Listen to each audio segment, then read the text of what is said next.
What's up, everyone? This is All Destroyer 229, and welcome back to Let's Play Tokyo Mirage Sessions, Sharp FE. Last time, we continued to make our way through the illusionary Daiba studio. We managed to find the director who wanted Tsubasa to perform in an action scene. One Toma later, and a rather annoying semi-tough fight later, we managed to get through the trial. In this episode, we are going to continue to press through the dungeon, and we have to head back the way we came because there's actually no other door.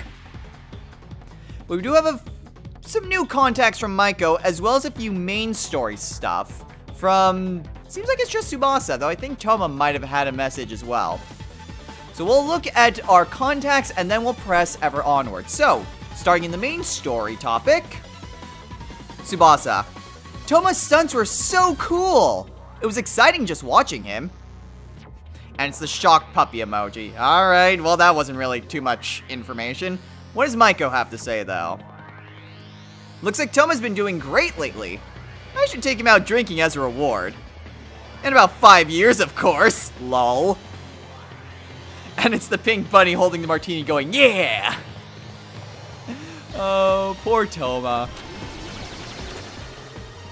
Still, with that trial taken care of, we can now press onwards. Oh, hello. A new program has been added.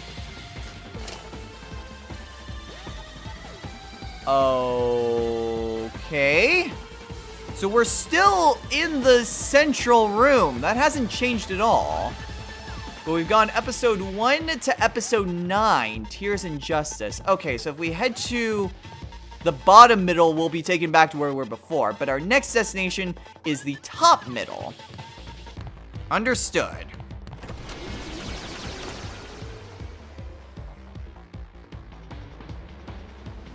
And looking at my map, assuming I can find where I am, there I am. Yeah, it's the exact same spot. And actually, conveniently enough, it's right here.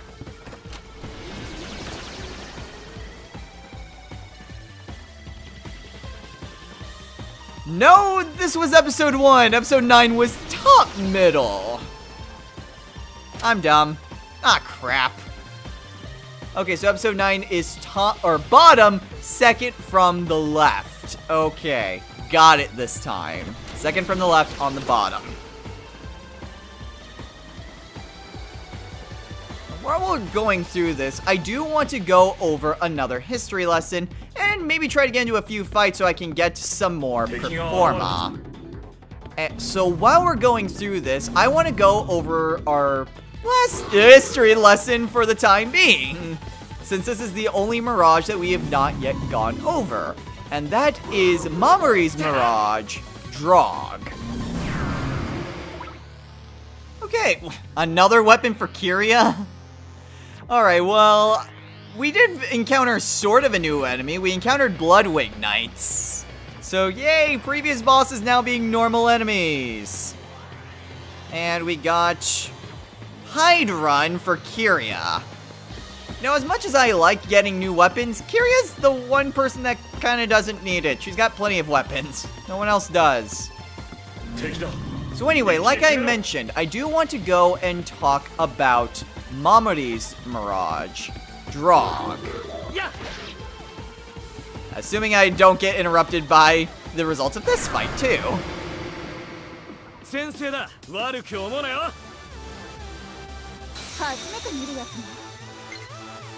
Nope, we are, wow. There are lots of new things, so we are getting interrupted. Great! So we've got the Royal Knight and the Red Cleric. Oh boy, great. Well,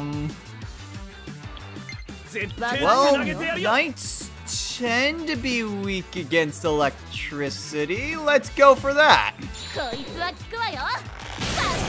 Damn it! Well, it was a nice thought, but unfortunately it didn't quite work. Alright, let's go with a Horse Slayer. Try to finish off that Cavalier. Or Paladin. I mean, it's technically just the Cavalier-based enemy. Okay, so that didn't work. I mean, it's axes. And then there's the Cleric, which I'm willing to bet... I'm willing to bet she's weak against all types of physical attacks, so... Mamori.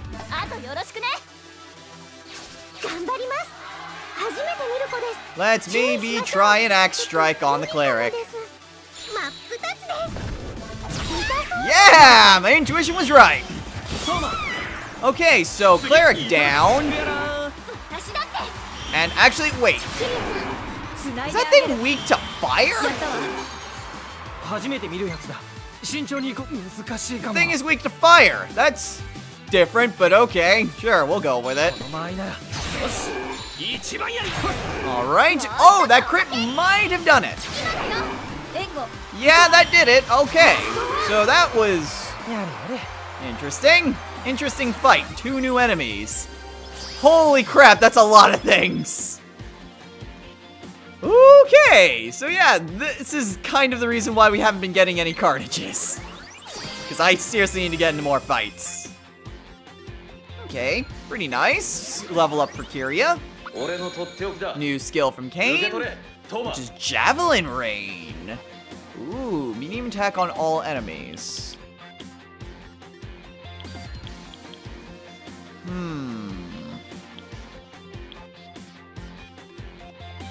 I think I will get rid of Assault Die for Javelin Rain, because even though these are light attacks, they do have different effects. Horse Slayer is good against horseback, and Hamstring raises or lowers enemies' accuracy and evasion. So yeah, let's go ahead and get rid of Assault Dive for Javelin Rain. That seems good. And now Toma's maxed out his weapon. Yay! And 3 new things. Ooh! Including a new Carnage for Mamori. So what do we get? We got a new weapon for Itsuki, Durandal. Tsubasa has a new weapon, Alicorn. And Mamori has the Silver Axe. Okay, well, speaking of Mamori, let's go ahead and start on this history lesson. So, Draug. Draug is a character from Fire Emblem Shadow Dragon. He is a knight of Altea, which is part of Marth's kingdom. Now, in the original game, I believe he was part of Marth's army at the start of the game, but in the remake, he appears towards the end of the tutorial chapters, or the prologue chapters. Where is it? There it is. Oh. Almost got into a fight right there. So, towards the beginning of the game, Draug meets Marth and his retainers after Marth flees from Altea Castle after it was taken over. Now, there's a little bit of, I guess, context that needs to be given as to what Marth has been doing at the beginning of the game. Marth had to flee his castle since it was being invaded by a neighboring kingdom. And while Marth was escaping, he and his party are surrounded by enemy soldiers from the kingdom of Gra. Now, Malladus, who is Marth's tactician, advises Marth to... Damn it, Barry. Malladus advises Marth to send basically a diversionary force against the Gra forces, since there are too many of them for Marth to take on by himself. Now, in the game, you can choose anyone you want, but canonically speaking, the Cavalier Frey volunteers to be the sacrifice, and Marth chooses him to divert the Gra forces. Now, after sacrificing Frey, Marth defeats the few straggler troops that he encounters along the way. And Draug, as well as Draug's friend, Norn, take Marth to Talus, which was Kata's kingdom, or is Kata's kingdom. Draug then joins Marth's army and stays with Marth for the rest of the game. More level ups and stuff! I was not intending to try to do the level up jingle, I was trying to make my own jingle. Whatever, we still got quite a decent level up for Toma. And wow, lots of things now. Okay, what do we have? Itsuki now has the Carnage Balmung. And Ellie has the weapon Azusa Yumi. Okay. Now, Draug joins Marth's forces regardless, but Norn doesn't. Norn only joins Marth's forces if Marth had lost up to 2 units up to that point, including the sacrifice unit. Shadow Dragon's remake does something weird with some of recruitments, in which you're forced to lose a certain amount of allies if you want to have certain characters, which goes kind of contrary to what you would want to do in a Fire Emblem game. Now, in terms of personality, there actually isn't all that much to Draug. He is loyal as much as any knight would be, but honestly, there isn't anything to his personality. Shadow Dragon doesn't really delve into the personality of its characters as much as other Fire Emblem games, particularly if they aren't really important to the story. Now, there is a little bit more to Draug, since it's implied that he and Norn are a couple, and it is further explained in supplementary material, but in the games, it's not really well established what Draug and Norn's relationship is. And that's somewhat indicative of just what makes Fire Emblem so notable, and what makes Draug just kind of notable in terms of the different Fire Emblem characters represented, is that he really doesn't have much going for him. To give you a bit of an idea in terms of like how exactly characters are developed throughout Fire Emblem, I've mentioned this before offhand in terms of some of the Awakening characters, and that's of their supports.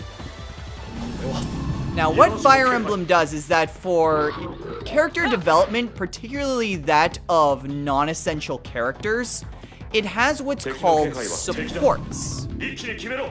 These supports are... they range from game to game, but they typically try to flesh out different characters throughout the story, or at the very least, accents their relationships with one another. Throughout the franchise, there's 3 systems, but there's only really 2 that are really notable. The one that's not is the love system, which is only present in Genealogy of the Holy War. It's kind of a rudimentary system of what would become the support system, which I'll get into a little later. But typically, if you had units that could fall in love with each other, then if you had them if you had them together, like adjacent on the battlefield long enough, then they would gain points and they would eventually fall in love and marry, which would influence kind of the relationship and possibly existence of certain characters come the 2nd generation. It wasn't really used too much, it was only used in that one game though. But Fire Emblem typically focuses on 2 different systems for the character development. And that would be the support system and the bond system. Oh man, I wanted to actually fight that guy. Now, the support system is the more common system that you see in Fire Emblem games. It was first seen in Sword of Seals and was used in most Fire Emblem games since then. And Momori gained a level up. Decent boost of strength and skill.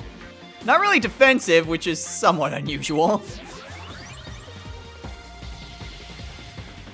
Now, how the support system works in most Fire Emblem games is that typically when you have compatible characters adjacent, or in terms of Awakening and Fates, sometimes, I guess, paired up, then the units will gain points towards support. And typically this is done through a ranking system, usually with a 3-tiered ranking, being C, B, and A. Sometimes an S is also added. These supports constitute support conversations, where the characters interact with each other in some way. Sometimes it's serious, sometimes it's comical, sometimes it even gives some additional information that's important to the story, but not... It's important context, but not strictly necessary sometimes. And typically, it just gives an overall better impression on what the characters are like, with how they interact with one another. This also leads to certain connections being formed and sometimes influencing other aspects. Whether it's like an eternal friendship or marriage, sometimes children, depending on the game. Support conversations tend to have a bunch of different aspects that are influenced, not the least of which is also just hidden stat bonuses as well. So that's how support conversations worked, and it's how most people typically know the system to be. But there is another type of, well, support system, and that is the bond system. The bond system is quite a bit different in that it also gives invisible stat bonuses, but it does so rather differently. The bond system is apparent in a number of Fire Emblem games, notably Mystery of the Emblem, Thracia 776, as well as Path of Radiance and Radiant Dawn to some extent. What the bond system does is that it grants invisible bonuses when allies are near each other. But these bonuses are predetermined based on the character's history with each other. They can't be increased, there's no way to develop them, and sometimes they even just work one way. So it's a very odd system to say the least! Well, that's one way the game can give me a heart attack! Good level up, Ellie. Good level up. And a stage rank for Tsubasa. Awesome. You get new performa, Kind Reassurance. Alright. So, where was I? Ah, yes, I was finishing up the bond support. Now, what does all this have to do with Draug? Well, the thing is that Shadow Dragon kind of got a little bit, I guess, screwed over in terms of the character development. The bond system, which was the first of these support type systems, didn't come out until Mystery of the Emblem, which was the third game in the series. However, so this meant that Shadow Dragon and the Sword of Light, which was the first Fire Emblem game, didn't have any such system. So, aside from main characters like Marth or Keita, characters didn't really have any sort of personality outside of when they were introduced. Now, you might be wondering, well, what about the remakes? Well, the remakes kind of took a bit of a combined approach. The Shadow Dragon remake combined the aspect of the bond system with the leveling up aspect of the support system. So, characters would have innate bonuses when they were near one another, and they could be one-sided, but they could also be improved the more that they were adjacent to one another. So the bonuses could be improved, but you didn't really get anything more with personality. Now, in new Mystery of the Emblem, which was Mystery of the Emblem's remake, and the sequel to Shadow Dragon, there were some base conversations that were added as well. But it more or less retained the same system. Personally speaking, I am a huge fan of just the standard support system seen in Sword of Seals and since then. This form of support is seen in numerous games. There's Sword of Seals, there's Blazing Sword, Sacred Stones, partly in Path of Radiance and Radiant Dawn, and for most people, they know it very well in terms of Awakening and Fate. So, the fact that the support conversations exist really does flesh out certain characters. It's just a shame that Draug didn't quite get that same treatment. Alright, now, if I'm remembering correctly, I believe this is where we needed to go. But I've already spent far more time than... I've really gone overboard with really explaining Draug as well as going into the nuances of Fire Emblem support conversations. So I do believe we are just going to go and call it a day here. I also wouldn't mind heading back to the Bloom Palace now, since there is a lot that we can do. And quite frankly, most everyone could use some new weapons. I say this as I'm trying to find more enemies to fight. So, with everything that's said and done, next time on Let's Play Tokyo Mirage Sessions, Sharp FE. We'll probably need to just redo our search for the next episode, I guess. Our next trial that we have to overcome in this dungeon. But we'll start things off in the Bloom Palace and get some more Radiant skills and some new Carnages, because we are maxing out in pretty much everything. And where are these stupid Mirages? I want to get into at least one more fight. We're certainly up for it. Oh, Mirages!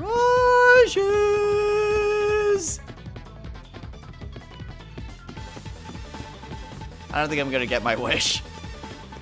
Alright, well, as I'm continuing to look around, I'll see you guys next time at the Bloom Palace. I am more than certain that was a savage enemy. So, until next time, everyone, take care.